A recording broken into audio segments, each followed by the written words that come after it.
আসসালামু আলাইকুম সবাইকে। আমি আজকে পোলাও আর রোস্ট রান্না করেছি, চিকেন রোস্ট। আজকে শুক্রবার, তাই চিন্তা করলাম পোলাও আর রোস্ট রান্না করি। আমার বাচ্চারাও আসলে পোলাও রোস্ট খুব পছন্দ করে, আসলে বড়রাও পছন্দ করে। পোলাও রোস্ট কে না পছন্দ করে। তো অনেক দিন পরে আসলে পোলাও রোস্ট রান্না করা হয়েছে। আরেকদিন আম্মু রান্না করেছিল। আসলে মানে রোস্টটা খুবই মজা হয়েছে। তো আমি আসলে পোলাও রোস্ট খুব পছন্দ করি। আমি তো মানে অনেক ফুডি। তো দেখেন আমার আসলে খাওয়া হয়েই গিয়েছে।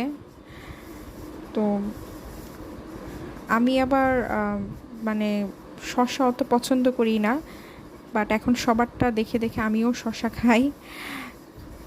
তো আসলে মানে তরকারিটা খুবই মজা হয়েছে। আমি আসলে চিকেন রোস্টের মানে তরকারি আম্মু আমাকে শিখিয়েছে। চিকেন রোস্টের সাদা তরকারিটা সেটা রান্না করা শিখিয়েছিল, কিন্তু এটা আবার একটু অন্যরকম।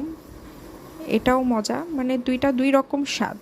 বাট আপনারা অবশ্যই খেলে মানে অবশ্যই যখন খাবেন দুইটাতেই মজা পাবেন।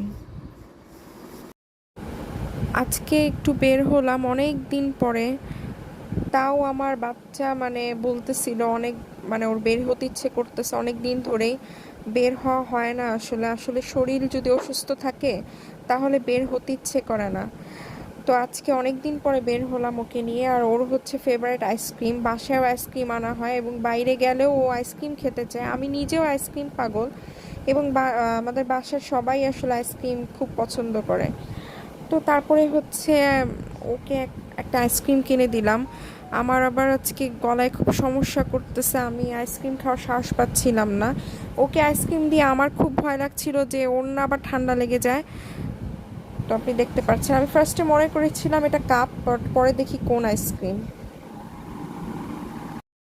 সো এখন হচ্ছে বাসায় যাব, কারণ মোমোকে আসলে বাসায় রেখে আসছি আব্বুর কাছে। তো এখন বাসায় যাব, ইনশাল্লাহ আবার কোনো ব্লগ নিয়ে আসব আপনাদের কাছে। সবাই ভালো থাকবেন, আমাদের জন্য দোয়া করবেন। আসসালামু আলাইকুম, আল্লাহ হাফেজ।